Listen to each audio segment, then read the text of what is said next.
क्रांति की शुरुआत जो है वो दूसरों से उम्मीद रखकर नहीं होती है। क्रांति की शुरुआत होती है खुद क्रांति बन जाने से।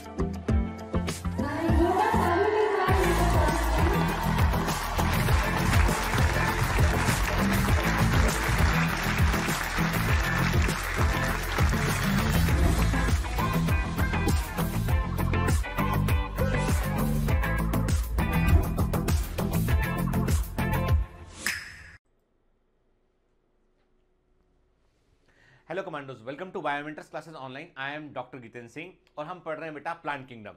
प्लांट किंगडम में अभी तक हम देख चुके हैं एल्गी कंप्लीट किया हमने, ब्रायोफाइटा में हमने लिवर वर्ड्स क्या होते हैं उसको देखा हमने, पिछली क्लास में हमने मॉसेस के बारे में भी बात किया था और हम पढ़ रहे थे फ्यूनेरा के बारे में जहां पर हमें सेक्सुअल रिप्रोडक्शन से आगे बात करनी थी।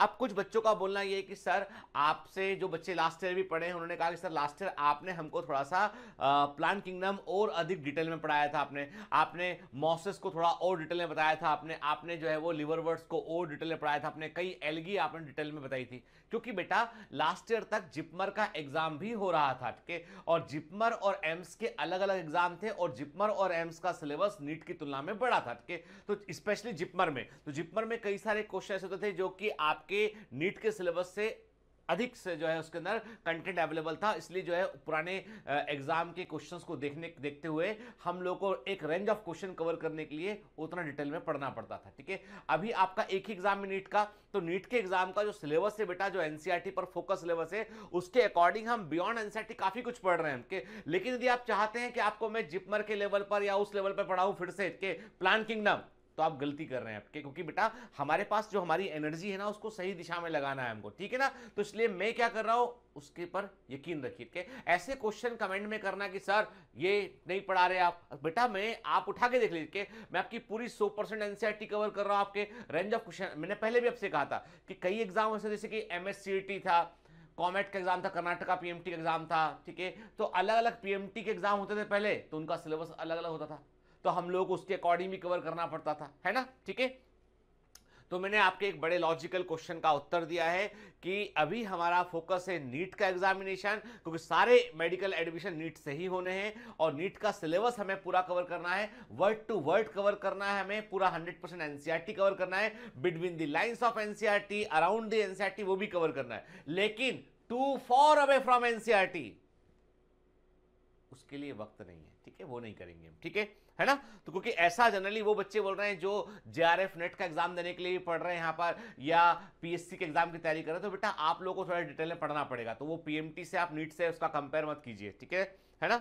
चलिए, तो अभी हम कंटिन्यू करते हैं कहां पर, तो लेकिन उसके पहले मैं आपसे कुछ क्वेश्चन करूंगा बेटा, उन क्वेश्चन के आपको आंसर करने के। तो क्वेश्चन नंबर 1, मेरा पहला क्वेश्चन आपसे ये है कि आप मुझे बताएंगे कि आपको ये बताना है बेटा कि what is the function of gemmae के, यानी हम बात देखेंगे बेटा कि जैमी का फंक्शन क्या होता है, what is the function of gemmae के, जैमी का फंक्शन क्या होता है, ठीक है।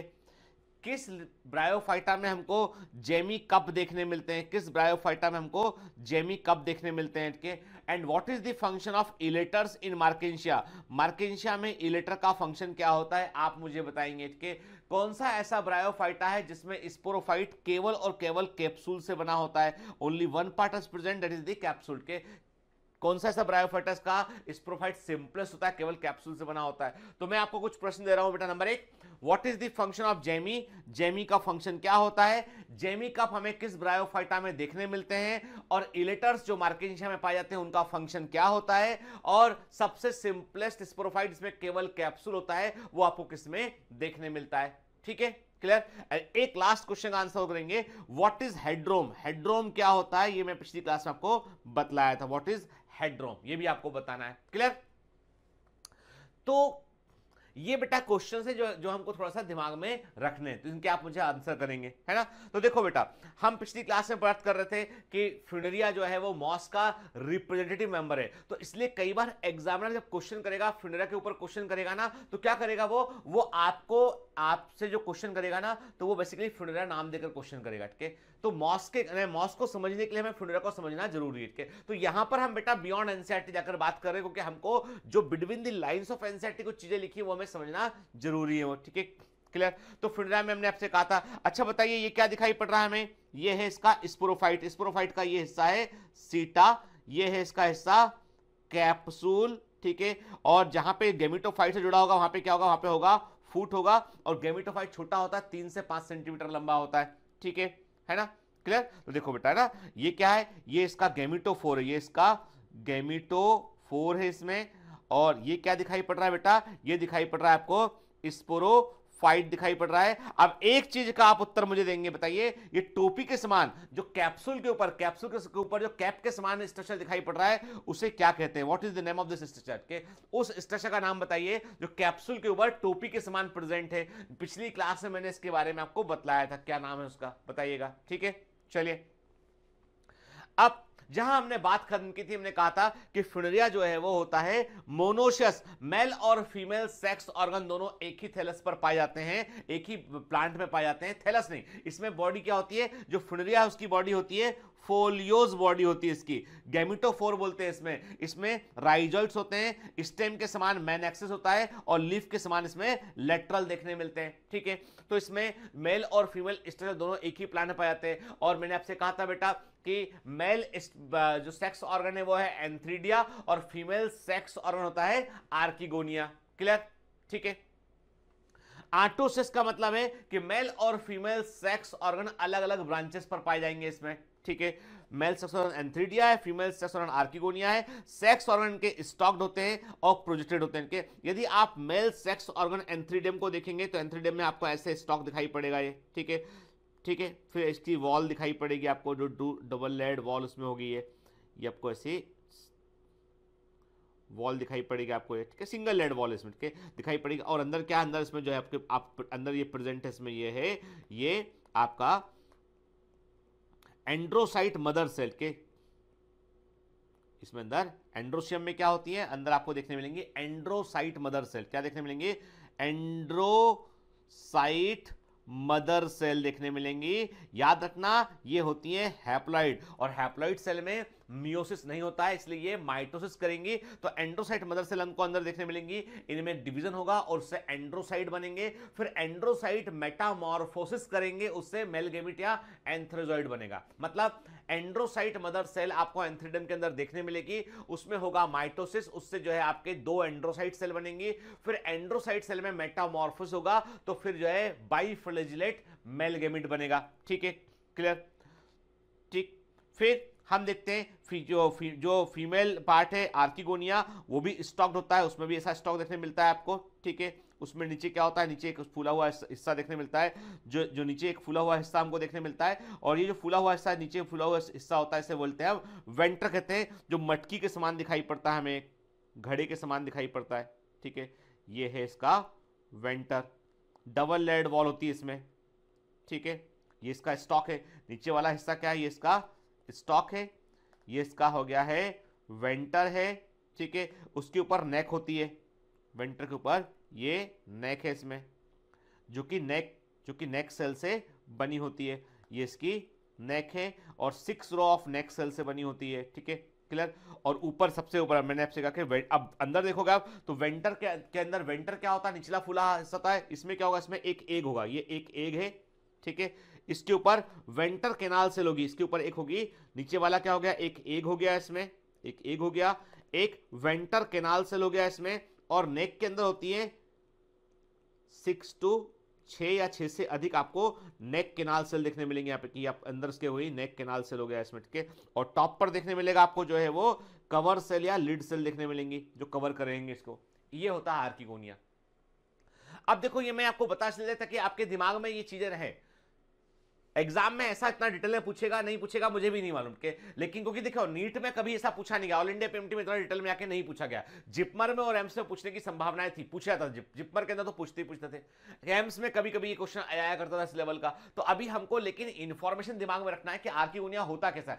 आर्किगोनिया में स्टॉक होता है, स्टॉक होता है, आधार ग्रंथ होता है, ऊपर वेंटर होता है, वेंटर के अंदर एक एग होता है, वेंटर केनाल सेल होती है, उसके ऊपर नेक होता है, नेक में आपको 6 से अधिक नेक केनाल सेल देखने मिलती है, 6 to 18 हो सकता है नेक केनाल सेल देखने मिलती है, और ऊपर कवर सेल या लिड सेल होती है इसमें, ठीक है। ये हो गया आर्किगोनियम हो गया, है ना, चलिए अब एंथ्रीडम की बात करते हैं। तो मैंने आपसे कहा कि जो भी गैमेटोफोर है उसका जो मेन एक्सिस है, मुख्य अक्ष है, वो मेल शूट के समान व्यवहार करता है। क्योंकि मैंने आपसे कहा था कि फ्यूनेरिया इज मोनोशियस एंड आर्टोशियस, ठीक है। इसमें क्या है, मेल और फीमेल पार्ट दोनों एक ही प्लांट में पाए जाते हैं लेकिन अलग अलग ब्रांच में होते हैं। तो मेन शूट जो मेन एक्सिस होता है वो मेल शूट के समान व्यवहार करता है, ठीक है। कई सारे एंथ्रीडिया इसके ऊपर गुच्छे में पाए जाते हैं। जो मेल शूट है वो जो मेन एक्सिस है वो मेल शूट के समान काम करता है, मतलब मेल पार्ट उसके ऊपर लगता है कि इसमें कई सारे एंथ्रीडिया इसके ऊपर जो है वो जुड़े होते हैं, ग्रुप में होते हैं। और ये they are surrounded by rosette of leaves called perigonial और इनवॉल्यूक्युलर लीव्स के। और जितने भी एंथ्रीडियम का गुच्छा होता है वो कुछ लीफ के समान स्ट्रक्चर से घिरा होता है सुरक्षा के लिए। और इन लीफ के समान स्ट्रक्चर को क्या बोलते हैं हम, पेरिगोनियल या इनवॉल्यूक्युलर लीफ कहते हैं। ये आईएमपी है बेटा, ठीक है। तो पेरिगोनियल या इनवॉल्यूक्युलर लीव्स क्या होती है बेटा, पेरिगोनियल या इनवॉल्यूक्युलर लीव्स वो होती हैं जो एंथ्रीडिया के गुच्छे को घेरती है मॉस के अंदर के। फ्यूनेरिया में आप देखेंगे एंथ्रीडिया मेन एक्सिस के ऊपर गुच्छे में लगते हैं और इस पूरे बंच को जो है घेरने वाली होती क्या होती है, वो होती है पेरिगोनियल या इनवॉल्यूक्युलर लीव्स होती हैं, ठीक है। हर एक एंथ्रीडियम जो है वो स्टॉक्ड होता है, क्लब शेप दिखाई स्ट्रक्चर होता है। बनाया था मैंने अभी डायग्राम, मैंने कहा था क्लब शेप, जिसे ये इसका स्टॉक हो गया, ये इसका स्टॉक हो गया और ऐसा ये क्लब से स्ट्रक्चर होता है, ठीक है, क्लियर। जो कि स्ट्राइल जैकेट सेल है, ये क्या है, ये स्ट्राइल जैकेट सेल है, इसको चारों ओर से घिरा होता है उससे, ठीक है। देखिए एंड ओरिजिनल इमेज देख रहे हैं यहाँ पे हम देख रहे हैं कि फ्यूनेरिया के गैमेटोफोर का हम मेन एक्सिस को ऊपर से देख रहे हैं। तो आप देख रहे हैं इसमें आपको इसमें दिखाई पड़ रहा है बेटा, ये क्या है, देखिए ध्यान से, ये इसको देखो ध्यान से, ये क्या है, ये एंथ्रीडिया का गुच्छा है, ठीक है, क्लियर। ये एंथ्रीडिया का गुच्छा देखिए, अब ये एंथ्रीडिया का गुच्छा, बंच ऑफ, ये एंथ्रीडिया का आपको जो है वो एंथ्रीडिया का पूरा आपको बंच दिखाई पड़ रहा है। और ये क्या है, ये पेरिगोनल लीव्स, ये पेरिगोनल लीव्स इसको चारों ओर से घेर रही होती हैं, ठीक है, क्लियर। देखिए आप ना, ये है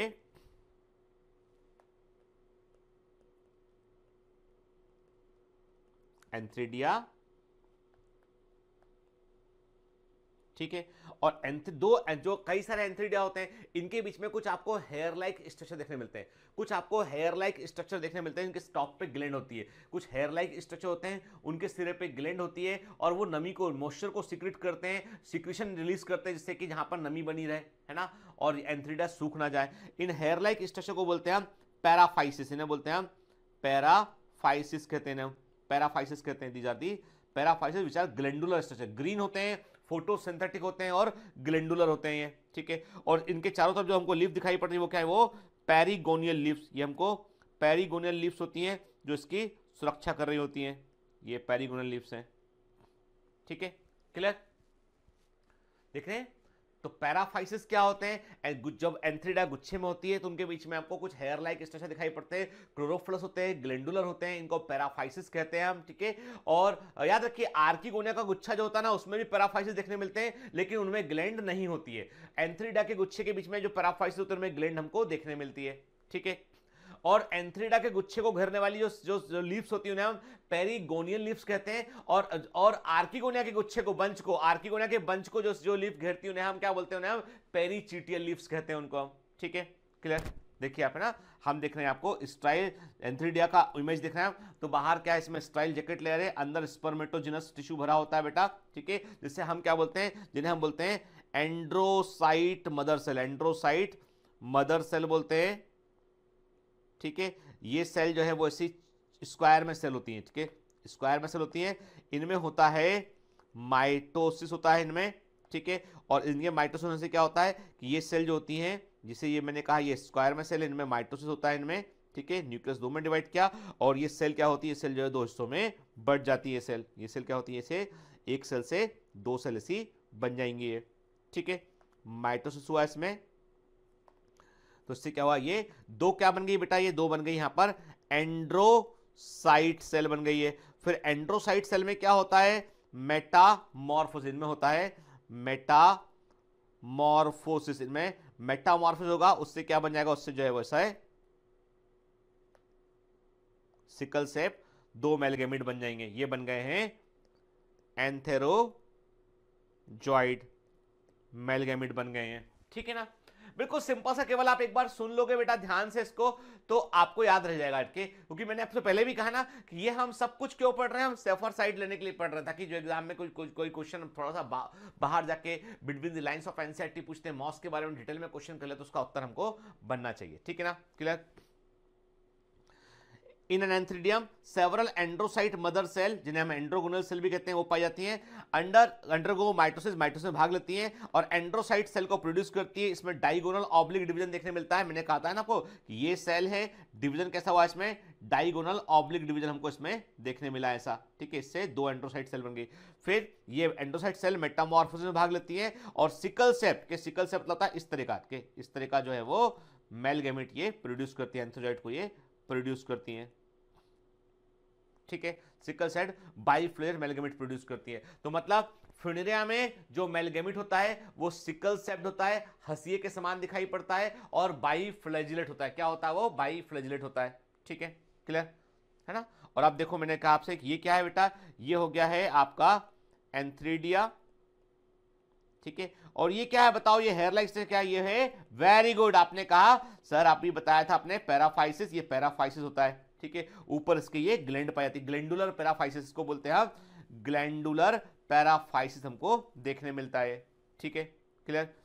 between antheridium multi celled style hairs are present which are called paraphyses. Paraphyses जो है उसके सुपर कैपिटेट का मतलब होता है एक फूला हुआ हेड होता है, there is presence of head, एक फूला हुआ हेड दिखाई पड़ेगा, उसे कैपिटेट कहते हैं। और ये ग्लैंडुलर स्ट्रक्चर होता है, ग्लैंड समान। ठीक है, ग्रीन होता है, फोटोसिंथेटिक होता है। ठीक है, जब मैच्योर एंथ्रीडियम वाटर के संपर्क में आती है तो ये फूल जाती है और फूल कर फट जाती है, बस्ट कर जाती है, और ये क्या करती है, एंथ्रोजॉइड को रिलीज करती है, मेल गैमेट को रिलीज करती है वाटरमेट के। याद रखना बेटा, water is essential for fertilisation. Bryophyta में फर्टिलाइजेशन के लिए वाटर एसेंशियल होता है, क्योंकि मेल गैमेट तैरकर फीमेल गैमेट तक पहुंचते हैं, आर्की गुने तक पहुंचते हैं। तो जो एंथ्रीडिया होती है ये क्या करती है बेटा, जब एंथ्रीडिया मैच्योर हो चुकी होती है तो वाटर का इंटेक करती है, और वाटर का इंटेक करने के बाद क्या होता है, ये फूल जाती है, फूल के बस्ट हो जाती है और अपने मेल गैमेट को सिक्रेशन के रूप में रिलीज कर देती है। और ये मेल गैमेट पानी में आके मिलते हैं, वाटर में तैरते हुए ये फीमेल गैमेट आर्की गुने तक ये पहुंचते हैं। ठीक है, आर्कियोनिया की बात करते हैं तो बेटा लेटरल ब्रांचेस के जो लेटरल ब्रांचेस होती हैं फ्यूनेरिया प्लांट की, वो क्या करती हैं, वो फीमेल शूट के समान व्यवहार करती है। इनके सिरे पर क्या होता है, गुच्छे में या ग्रुप में आपको जो है आर्किगोनिया देखने मिलती है। मतलब जो फ्यूनेरिया प्लांट है, गेमिटोफोर है, उसका जो मेन एक्सिस है वो मेल शूट के समान व्यवहार करता है, और जो लेटरल ब्रांचेस है वो किसके समान काम करती हैं, वो फीमेल शूट के समान काम करती हैं वो। ठीक है, क्लियर।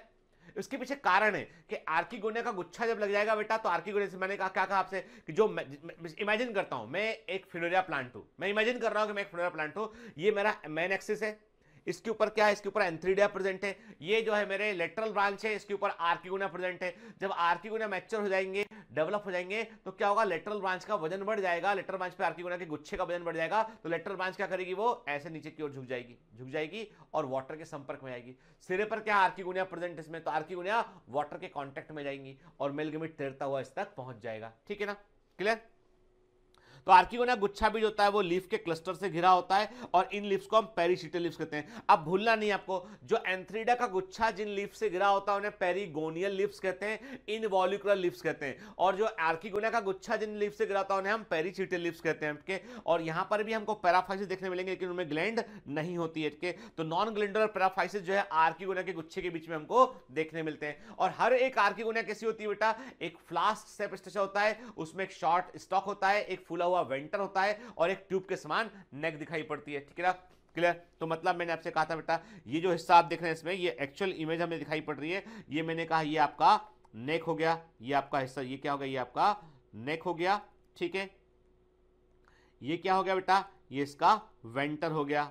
ठीक है ना। तो आप देख रहे हैं कि इसमें फूला हुआ हिस्सा, और सबसे नीचे आप देख रहे हैं, सबसे नीचे क्या हो गया, सबसे नीचे दिखाया ये हो गया इसका स्टॉक या आधार व्रंथ हो गया इसमें के। तो स्टॉक्ड आर्किगोनिया होती है जो हमको फ्लास्क के समान दिखाई पड़ती है। ठीक है, फ्लास्क के समान हमें दिखाई पड़ती है। तो एक काम करते हैं, एक छोटा सा स्ट्रक्चर बना लें तो ज्यादा बेटर है। यहाँ पे मैंने क्या कहा आपसे, ठीक है, छोटा सा हम डायग्राम बना लेते हैं बेटा, तो इससे हमें याद रहेगा। मैं पहले भी बनाया उसको, एक बार आपके साथ बना लेता हूं मैं। ये क्या हो गया इसका, ये इसका स्टॉक हो गया। ठीक है बेटा, है ना। इसके ऊपर क्या होगा, ये डबल लेयर के, देखो मैंने बाकायदा डबल लेयर बना रहा हूं यहां पे। ये क्या हो गया बेटा, ये हो गया इसका वेंटर, ठीक है। वेंटर के अंदर क्या है, ये एग प्रेजेंट है, और उसके ऊपर क्या प्रेजेंट है, उसके ऊपर जो है प्रेजेंट है ये वेंटर कैनाल सेल, ठीक है। हम लेवलिंग करते चलते साथ में हम, ये इसमें हो गया है एक एग हो गया इसके अंदर, एक इसमें हो गया है वेंटर कैनाल सेल, मैं वीसीसी लिखा हूं, ये वेंटर कैनाल सेल है, ठीक है। फिर उसके ऊपर क्या है बेटा, वेंटर के ऊपर क्या है, ये नेक प्रेजेंट है, ये क्या है, ये नेक प्रेजेंट है, ये नेक है। और नेक किससे बना होता है, नेक सेल के, हम बोलेंगे 6 row of neck cell, 6 row of neck cell. Neck cell की 6 पंक्तियां हमको यहां पर देखने मिलती है, जो पूरा नेक बनाती चारों ओर से, ठीक है। और नेक के अंदर क्या प्रेजेंट है, नेक के अंदर प्रेजेंट है आपका नेक कैनाल सेल, ठीक है। कई सारी संख्या होती है, 6 से लेकर 18 हो सकती है। ये है अंदर नेक कैनाल सेल, एनसीसी नेक कैनाल सेल है, ठीक है। सबसे ऊपर क्या दिखाई पड़ेगा आपको, कवर सेल और लिड सेल, ये है कवर सेल और लिड सेल, 2 से लेकर 4 होती है कवर सेल या लिड सेल, 2 to 4 होती है नंबर में, ठीक है। ये एक हो गया है आर्किगोनिया के। तो स्टॉक क्या होता है, वेंटर क्या होता है। अब देखो बेटा, सिंपल सी बात है, जब कभी फर्टिलाइजेशन होता है, फर्टिलाइजेशन होने की इसका समय जब होता है, उस समय क्या होता है कि आर्किगोनिया के अंदर एग को छोड़कर, ध्यान से बसना, आर्किगोनिया के अंदर एग को छोड़कर जो वेंटर कैनाल सेल है वो डिजनरेट कर जाती है, नेक कैनाल सेल डिजनरेट कर जाती है, और ये डिजनरेट होकर एक म्यूसिलेज बनाती है, और वो म्यूसिलेज वाटर को एब्जॉर्ब करता है, और उस म्यूसिलेज के दबाव से कवर सेल और लिड सेल भी रप्चर कर जाती है। तो cover cell lid cell rupture कर गया, अंदर म्यूसिलेज बन गया, तो मतलब पूरा का पूरा ओपनिंग अंदर हो गया। और क्या है उसके अंदर प्रेजेंट है, उसके अंदर प्रेजेंट है वेंटर कैनाल सेल और नेक कैनाल सेल, तो फ्यूज नष्ट हो गई, डिस्ट्रॉय हो गई सेल वोट के, और उन्होंने म्यूसिलेज को बना दिया यहाँ पे। अब ये म्यूसिलेज के अंदर कुछ शुगरी सब्सटेंस, कुछ शुगर प्रेजेंट होगा, और वो शुगर जो होगा वो मेल गैमेट को अट्रैक्ट करेगा, जो पानी में तैरने वाला एंथ्रोजाइड है उसको वो शुगर अट्रैक्ट करेगा। मेल गैमेट जो है वो आर्किगोनिया के ओपनिंग से एंटर करेगा, नेक से होता हुआ कहां पहुंचेगा, वेंटर में पहुंचेगा, और वेंटर में जाकर वो एग को फर्टिलाइज करेगा, और एग फर्टिलाइज होने पर क्या बन जाएगा, जाइगोट बन जाएगा। तो फर्टिलाइजेशन कहां होता है, आर्किगोनिया के अंदर होता है ना, इंटरनल फर्टिलाइजेशन होता है, और एग जो है वो फर्टिलाइज होकर जाइगोट में कन्वर्ट हो जाएगा, ठीक है।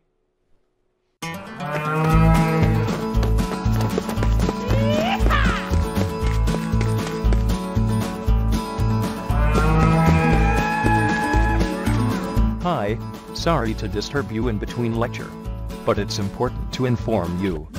You should download Biomentors app from Google Play Store. We need your support, so please take subscription to become an official commando of Biomentors. Bye bye. Continue your lecture. Archegonia का जो stock होता है वो multi sailed और multi सीरेट होता है, ठीक है। वेंटर जो होता है फ्लास्क शेप सोलोन स्ट्रक्चर होता है, छोटे स्टॉक के ऊपर पाया जाता है। वेंटर की वॉल डबल लेड होती है। वेंटर के ऊपर एक ट्यूबुलर नेक पाई जाती है जो 6 vertical row of neck cell से बनी होती है। ट्यूबुलर नेक के अंदर 6 to 18 नेक कैनाल्स होती है। नेक कैनाल सेल का नंबर बड़ा इंपॉर्टेंट चीज है बेटा, मेरी बात बड़े ध्यान सुनिएगा आपके। अब आपको एक फंडा बता रहा हूं जो प्लांट किंगडम का एक पैटर्न क्वेश्चन है। मैंने आपसे कहा था आर्किगोनिया का रिट्रोग्रेसिव डेवलपमेंट होता है, ठीक है। उसमें एक फीचर और ऐड कर लीजिए, नेक कैनाल सेल के ब्रायोफाइटा में नेक कैनाल सेल संख्या में मैनी कई होती है, ठीक है। ब्रायोफाइटा में नेक कैनाल सेल मैनी, ठीक है। टेरिडोफाइटा में नेक कैनाल सेल होती है 1, ठीक है। और जिम्नोस्पर्म में नेक कैनाल सेल होती है, जिम्नोस्पर्म में नेक कैनाल सेल होती है 0, कुछ नहीं, ठीक है। मतलब देखो हमें मालूम है कि A for algae, A for angiosperm, A for archegonia, A for absent. Algae में और एंजियोस्पर्म में आर्किगोनिया नहीं होती है। आर्किगोनियट्स केवल 3 है, क्या क्या है बेटा, ब्रायोफाइटा, टेरिडोफाइटा और जिम्नोस्पर्म। उसमें से सबसे अधिक डेवलप आर्किगोनिया ब्रायोफाइटा की होती है, और उस आर्किगोनिया में आपको कई सारी मेनी नेक कैनाल सेल आपको देखने मिलती है, कई सारी नेक कैनाल सेल देखने मिलती है। उससे कम डेवलप आर्किगोनिया होती है टेरिडोफाइटा की, वहां पर एक नेक कैनाल सेल देखने मिलती है, और जिम्नोस्पर्म की आर्किगोनिया में नेक कैनाल सेल नहीं होती है, ठीक है। क्लियर, किसकी बात कर रहे हैं हम, केवल नेक कैनाल सेल की बात कर रहे हैं। और ऊपर जो है इसके के ऊपर 2 से 4 कवर सेल या लिड सेल हमको देखने मिलती है, ठीक है। ये देखिए वेंटर है इसका, ये स्टॉक है इसमें, ये नेक केनाल से अंदर दिखाई पड़ रही है और वेंटर के अंदर आपको एग दिखाई पड़ रहा है। तो याद रखिए वेंटर में 2 सेल होती है, वेंटर में एक एग होता है और एक वेंटर केनाल सेल होती है। ठीक है, फर्टिलाइजेशन के समय वेंटर केनाल सेल डिजेनरेट कर जाती है, केवल एग बचता है। ठीक है, छोटी छोटी बातें दिमाग में रखिए इनको। ठीक है बेटा, चलिए। Inside venter 1 venter canal cell and 1 egg cell is present. Wall layer of neck, single layer होती है नेक की वॉल के। नेक कैनाल सेल का ड्यूल ओरिजिन होता है। अब ये इसका डिटेल में हम एम्ब्रोलॉजी डिटेल में नहीं जाएंगे, तो इतना रखिए कि नेक कैनाल सेल का कुछ हिस्सा जो है एक अलग कोशिका से बनता है, कुछ हिस्सा एक अलग सेल के डिवाइड होने से बनता है। तो नेक कैनाल सेल का ड्यूल ओरिजिन होता है। ठीक है, मेल गैमेट जो एंथ्राइड होते हैं ये वाटर में स्विम करते हैं और ये आर्कियोगोनिया की नेक के द्वारा अट्रैक्ट किए जाते हैं क्योंकि इसके म्यूसिलेज में शुगर होता है। ठीक है, तो ये कीमोटैक्टिक इन्फ्लुएंस होता है। Very very IMP. ठीक है, मतलब ये है कि जब मेल गैमेट तैरकर फीमेल गैमेट तक पहुंचते हैं तो उनको अट्रैक्ट करने के लिए केमिकल का इस्तेमाल करना पड़ता है। तो फ्यूलेरिया में या मॉस में वो केमिकल होती है शुगर। ठीक है, तो जो म्यूसिलेज, अब ये म्यूसिलेज आया कहां से? ये फर्टिलाइजेशन के पहले जो आपकी वेंटर कैनाल सेल है, नेक कैनाल सेल है, वो डिजेनरेट कर जाती है और म्यूसिलेज को फॉर्म करती है और उस म्यूसिलेज में होती है शुगर और वो मेल गैमेट को अट्रैक्ट करती है। ठीक है, अब फर्टिलाइजेशन हो गया। फर्टिलाइजेशन होगा बेटा, जब फर्टिलाइजेशन हो जाएगा तो क्या बनेगा? जाइगोट बनेगा। ठीक है, जाइगोट मतलब क्या होता है? फर्टिलाइज्ड एग, है ना बेटा। जो एग फर्टिलाइज हो गया वो जाइगोट बन गया। अब जाइगोट कहां प्रेजेंट है? यदि मैं आपसे पूछूं कि इमेजिन कि वेयर जाइगोट इज प्रेजेंट, आप बोलोगे अरे सर जाइगोट तो आर्किगोनिया के वेंटर में प्रेजेंट है क्योंकि एग वहीं प्रेजेंट था, वहीं फर्टिलाइजेशन हुआ। मतलब यह है कि जाइगोट से के पर होगा माइटोसिस, उससे बनेगा स्पोरोफाइट। जाइगोट में होगा माइटोसिस, उससे बनेगा स्पोरोफाइट। तो आप यदि मैं आपसे कह रहा हूं बेटा कि एग चूंकि वेंटर में प्रेजेंट था, फर्टिलाइजेशन वेंटर के अंदर हुआ। वेंटर क्या? आर्किगोनिया का निचला फूला हुआ भाग। आर्किगोनिया फ्लास्क के समान था, निचले फूले भाग को वेंटर कहा था हमने। वेंटर के अंदर एग था, एग को आके वहां फर्टिलाइज किया गया, एक जाइगोट बन गया। तो जाइगोट से स्पोरोफाइट का डेवलपमेंट कहां शुरू होता है? वेंटर में। आर्किगोनिया के वेंटर में उसकी शुरुआत होती है। कहां होती है? आर्किगोनिया के वेंटर में शुरुआत होती है। अब स्पोरोफाइट अपने आकार में बढ़ना शुरू करता है। फिर एक समय ऐसा आएगा, एक वक्त ऐसा आएगा कि ये इतना बड़ा हो जाएगा कि ये वेंटर को तोड़ के, वेंटर को ब्रेक करके ये आगे निकल जाएगा। तो जो टूटा हुआ वेंटर है ना, जो वेंटर का फ्रेगमेंट है, वेंटर का जो टूटा हुआ हिस्सा है ना, वो इसके सिरे पर प्रेजेंट रहेगा, स्पोरोफाइट के सिरे पर प्रेजेंट रहेगा। उसे बोलते हैं हम कैलिप्ट्रा।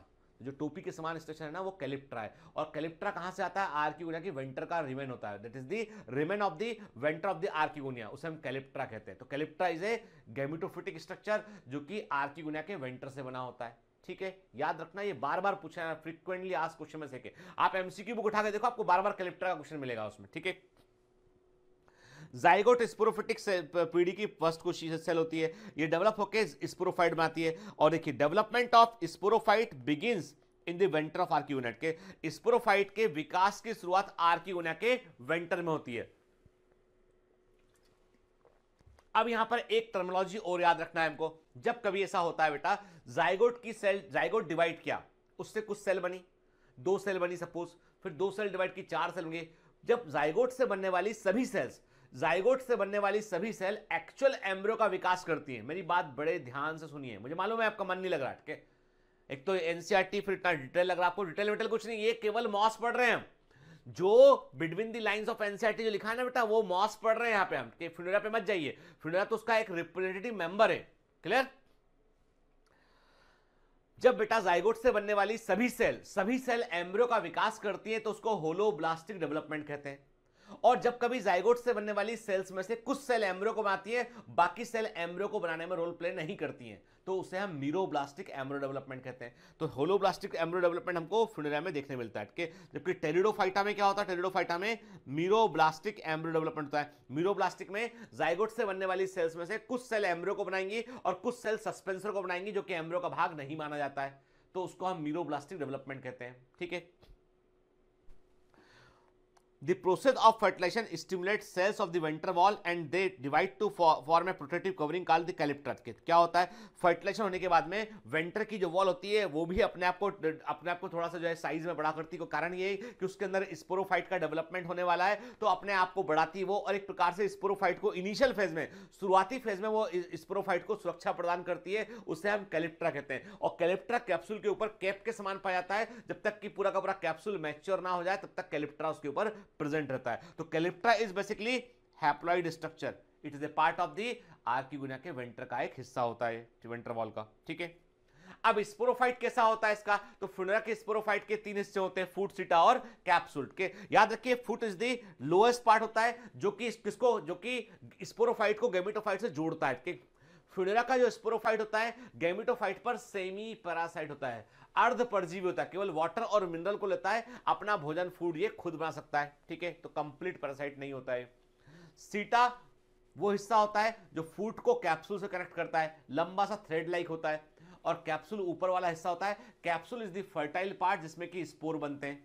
ठीक है, देखिए हम देख रहे हैं इमेज में हमको दिखाई पड़ रहा है ये आप देख रहे हैं कि आपको ये दिखाई पड़ रहा है, ये कैप्सूल है बेटा, ये आप देख रहे हैं ये सीटा दिखाई पड़ रहा है आपको।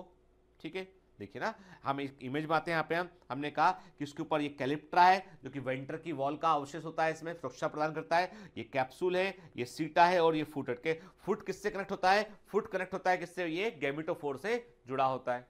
ठीक है, देखिए ना, आप देख रहे हैं ये जो दिख रहे हैं बेटा, ये है calyptra, this is the calyptra. ये जो हिस्सा ये है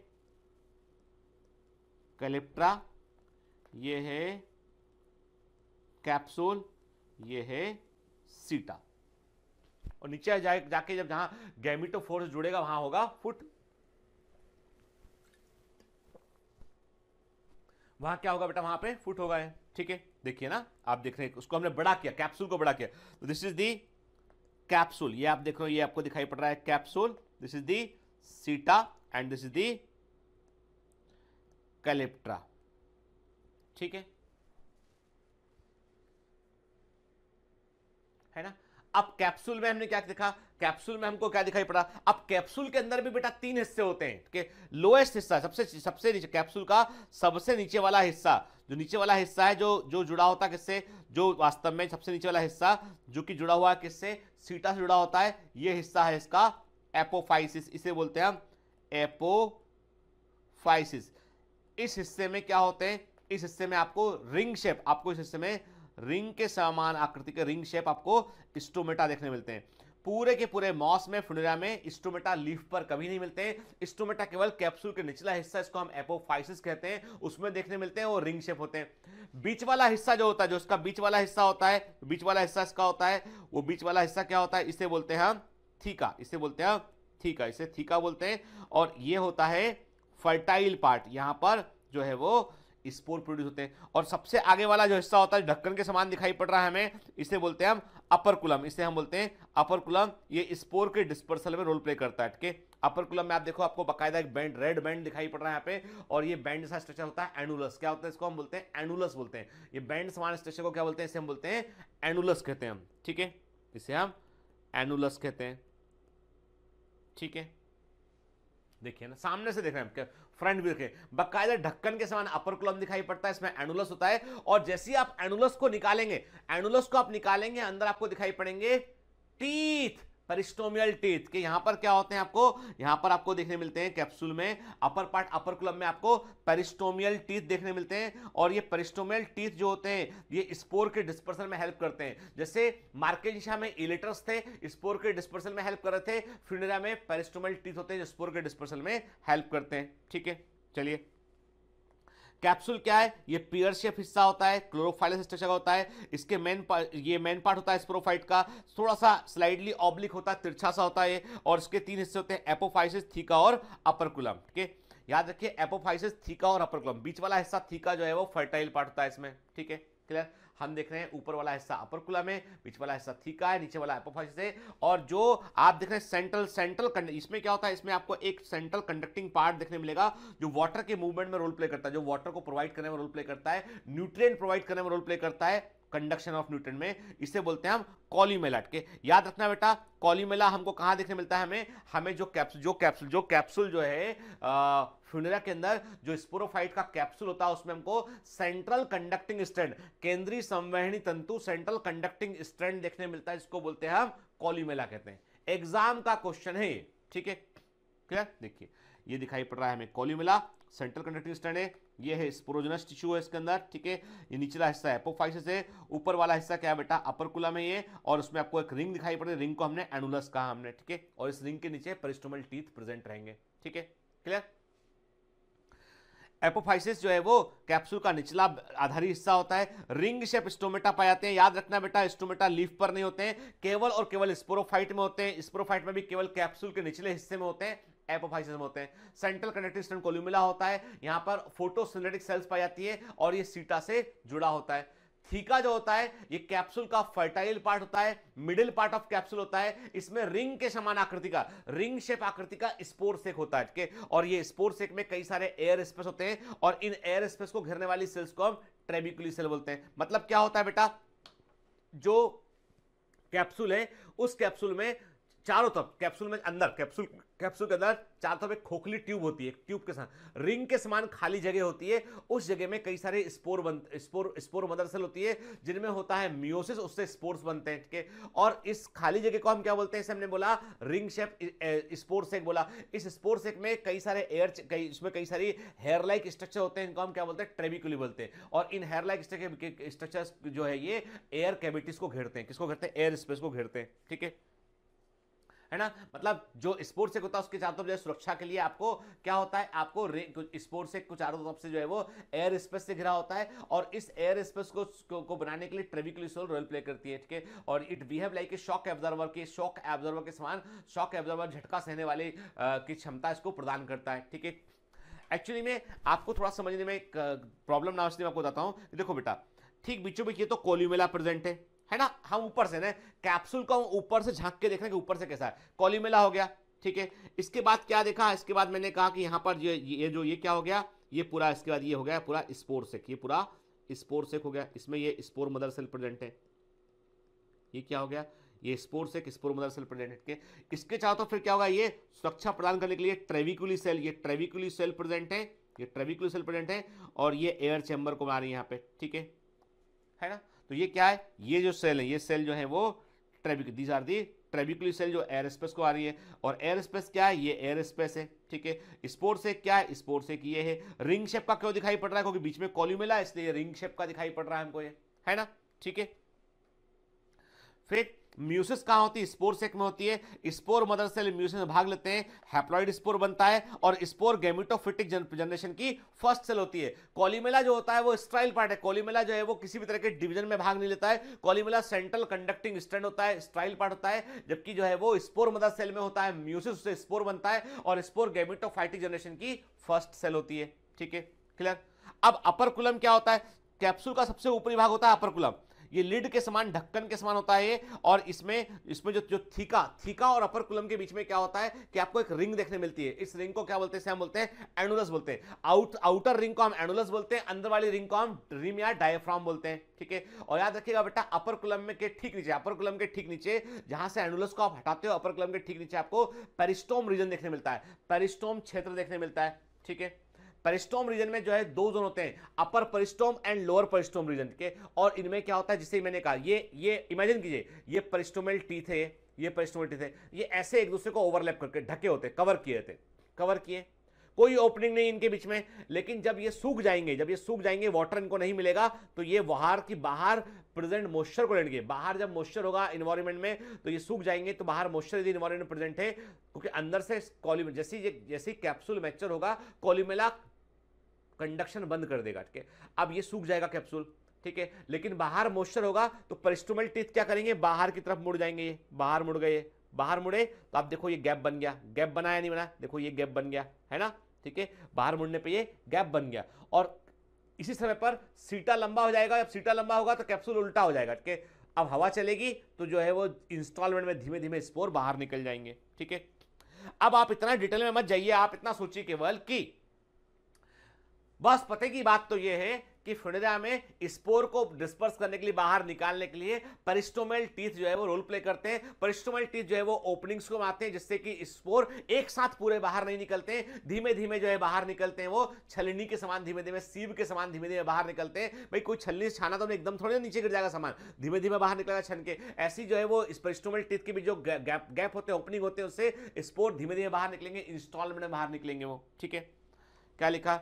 द पेरिस्टोम पार्ट में दो जोन होते हैं, टू जोन होते हैं बेटा। एक होता है अपर पेरिस्टोम, दूसरा होता है inner peristome.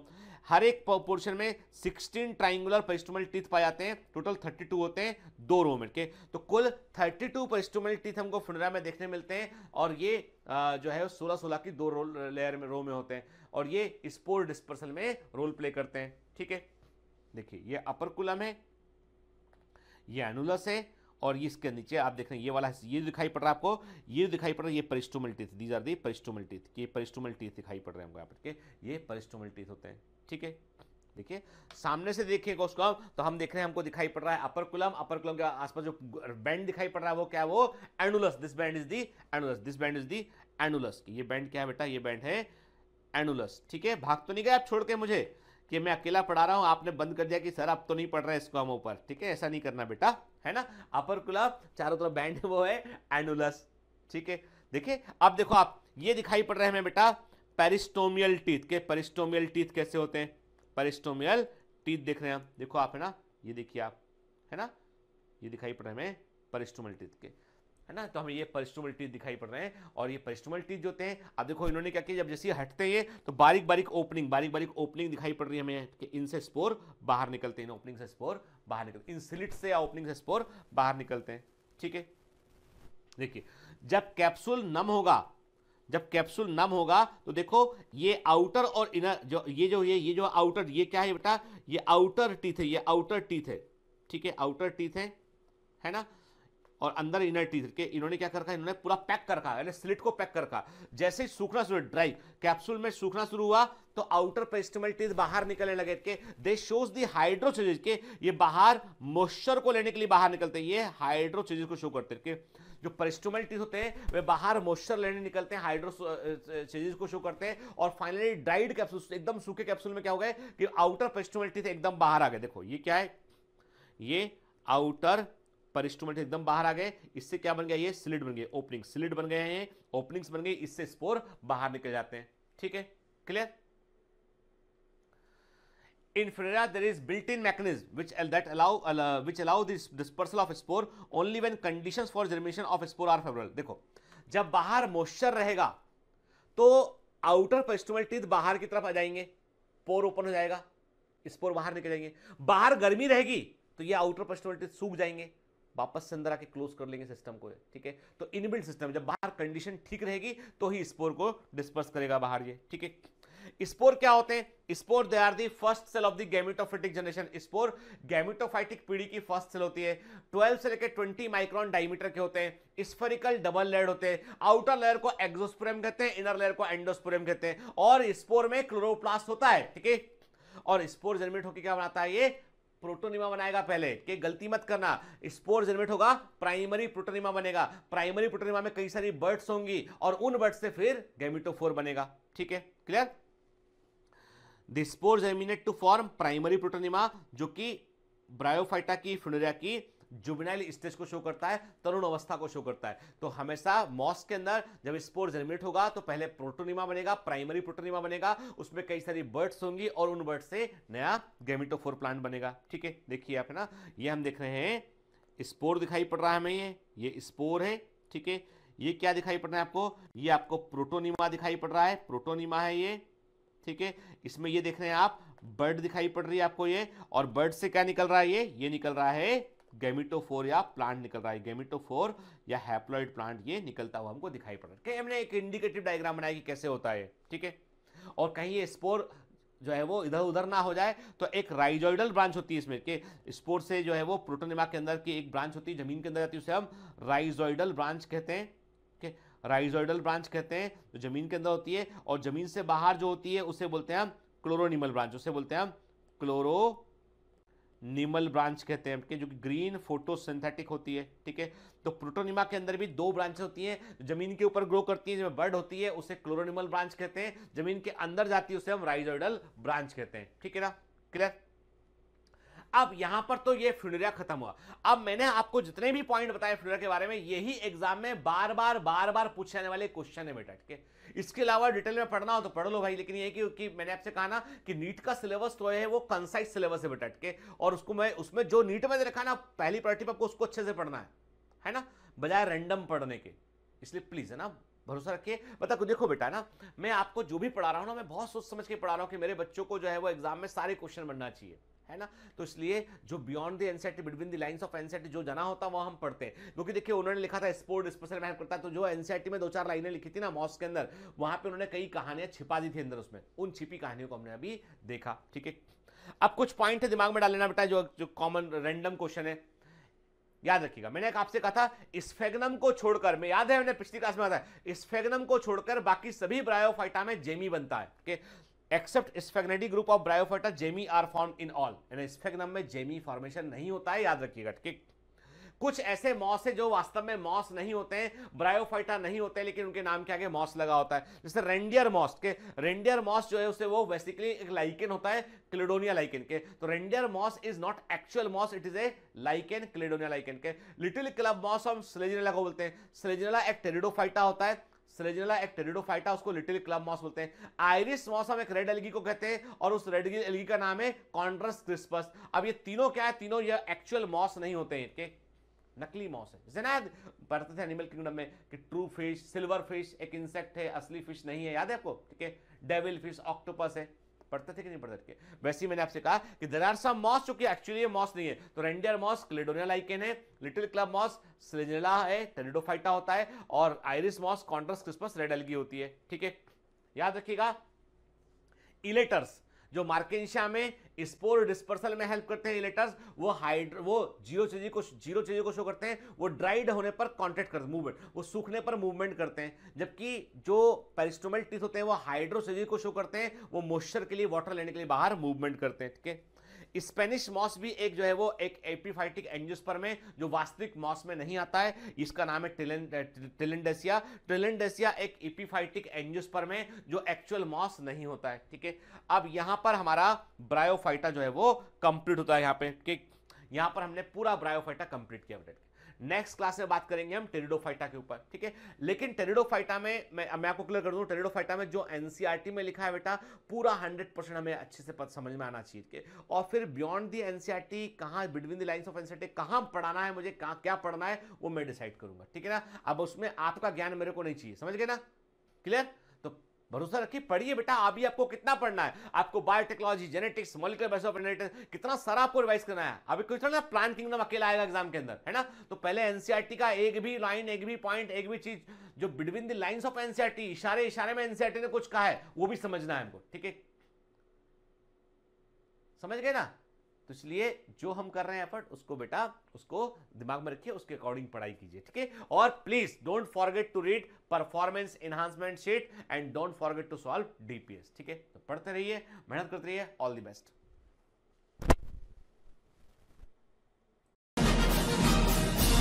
Hi. To become an official commando of Biomentors, join us at www.biomentors.online. Here you can solve daily practice papers, an online test. You can download performance enhancement sheets. You can track your progress.